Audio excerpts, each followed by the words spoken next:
Olá, bom dia. Hoje eu vou gravar um vídeo, mas não é um vídeo não motivacional, não é um vídeo, não é um vídeo na verdade alegre, na verdade é um vídeo um pouco mais quebrantado. Eu vou tentar passar, que o Espírito Santo me capacite para passar aquilo que ele já falou para mim.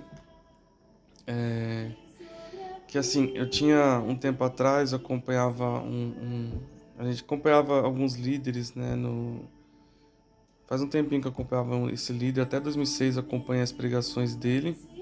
Depois eu parei de acompanhar. E o Espírito Santo falou muito forte comigo. Muitas igrejas elas perderam a essência.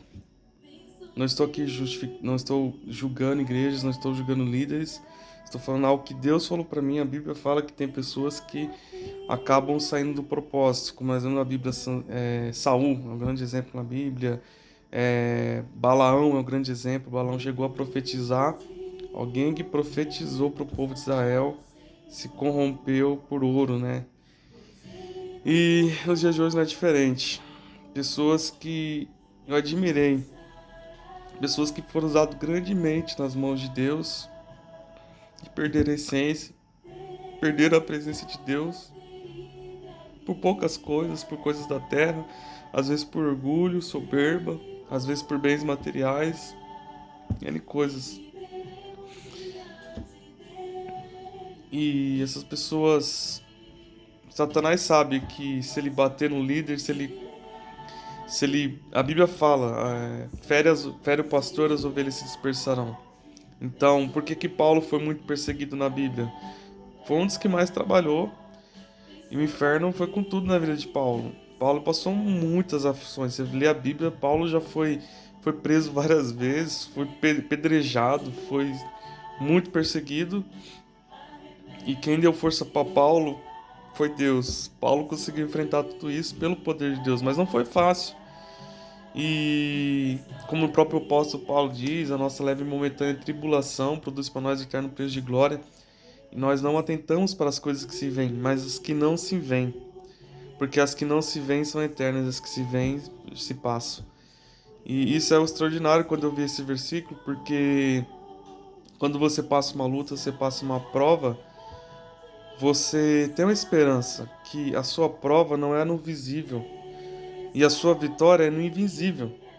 Então, se eu olhar para minha prova, se eu olhar para minhas dificuldades, se eu olhar para minhas aflições, eu vou cair. Mas quando eu tenho uma esperança pela fé, que em Cristo eu sou mais que vencedor, que eu posso ser chamado filho de Deus, que eu não perdo a minha paternidade de Deus mesmo nos momentos de aflições, nos momentos difíceis, eu tenho esperança. E onde eu quero chegar? Esse líder que eu falei, né, que eu assisti ele até 2006, eu parei de assistir ele, não vou falar o nome dele por questão de ética. Ele perdeu a essência, perdeu o propósito, ele saiu do propósito totalmente de Deus. E as lutas dessas pessoas que saem do propósito de Deus se tornam lutas, guerras naturais. Onde está a sua esperança? Sua esperança está em político? Então você vai se frustrar e você vai cair. Se você colocar esperança em homens corrompidos, você vai cair. Como que você vai colocar esperança em... Onde está a sua esperança? Vou citar um versículo aqui. A minha esperança está no seguinte: uns confiam em carro e outros em cavalos, mas todavia eu faço menção do Senhor. Se você saber que Deus te guarda, que Deus te abençoa, que Deus te protege, que Deus te sustenta, que Deus te levanta, que Deus te renova, você não vai acreditar em qualquer coisa, você não vai acreditar em qualquer promessa, você não vai acreditar em políticos. Eu não estou aqui para falar bem ou mal de políticos, estou querendo dizer que a sua esperança está onde? A sua esperança está em homens que se corromperam? Então se prepare para se frustrar. Ah, mas Deus ele tem o poder de colocar líderes que para trazer paz e abençoar a nação.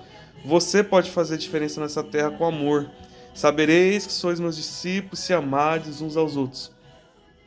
No Novo Testamento, Paulo não foi político, Jesus não foi político, Pedro não foi político, Estevão, que não foi apóstolo, não foi político, mas esses homens impactaram através do poder de Deus essa geração.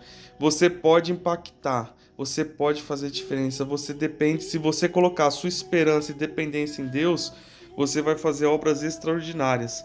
E aí, finalizando, esse líder, né, que hoje a guerra deles, o propósito deles é brigar com pessoas. Você já reparou que muitos líderes se debatem entre si? Hoje nós estamos perdendo, não quando falo nós, como igreja, no geral, não dizendo que eu me incluo, mas em relação, você percebe que a liderança é um que debate contra o outro, é um que briga contra o outro. Foi isso que Deus ensinou, a gente debater entre a gente? Não. Deus ensinou a ser uma igreja santa, uma igreja unida. Eu admiro a atitude que a Camila Barros e a Thalita Pereira estão fazendo. Uma é da denominação X, a outra da denominação Y. Mas elas estão unidas num propósito no Congresso. Porque não é sobre o meu ministério, não é sobre a unção que Deus me deu, não é sobre não é sobre a minha igreja. Mas na verdade existe uma igreja. Não existe denominações. Quem fez denominações foi um homem. Mas existe somente uma igreja no reino espiritual. Então nós temos que se unir. Não existe denominação. No reino espiritual, o inimigo não vê quem é denominação X e Y. Na verdade, a intenção dele é aquele versículo que fala que casa dividida não prevalece.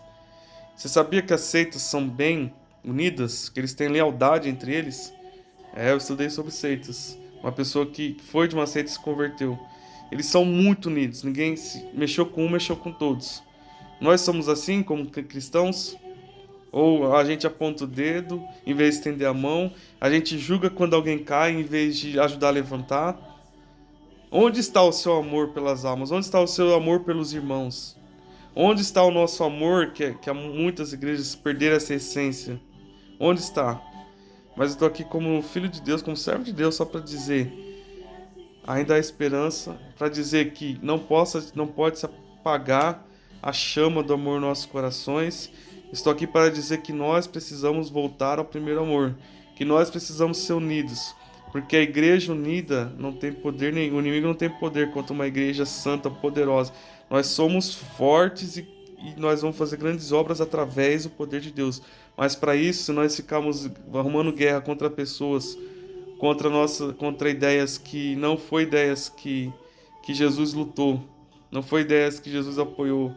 Tudo que Jesus fez, ele foi o nosso maior exemplo. Jesus ficou brigando por política. Veio algum versículo no Novo Testamento que Jesus queria tirar do poder alguém que foi corrupto na liderança. Não, Jesus continua sendo o rei, continua no trono dele, mesmo alguns políticos estando corrompidos, porque isso faz parte como nós sabemos, de Cristo vai reinar e não vai reinar sozinho. Você já viu algum líder no mundo querer reinar sozinho? Não tem como.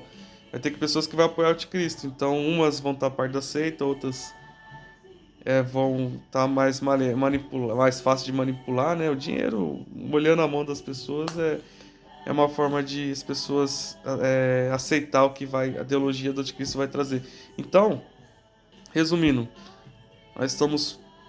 temos pouco tempo para Jesus voltar. E eu quero que nós possamos ser mais unidos, amar mais o próximo a nós mesmos, e que a sua esperança não esteja em políticos, que a sua esperança esteja em Deus. Porque eu já me frustrei com pessoas corruptas, políticos. Eu já me frustrei vendo política. Nem perdo meu tempo. Eu aprendo sobre isso vendo no cenário do Anticristo, mas a minha esperança está em Deus. A minha esperança, a minha vitória está em Deus. Eu já tive grandes vitórias e vou continuar tendo se eu continuar tendo a minha esperança em Deus. Se você colocar a sua esperança em estratégias de guerra, em pessoas, em homens que já se desviaram da verdade, em políticos corruptos, você vai se frustrar. Mas se você pôr a sua esperança em Deus, Ele jamais vai te desamparar. Amém? Receba essa palavra. Tenha uma semana abençoada.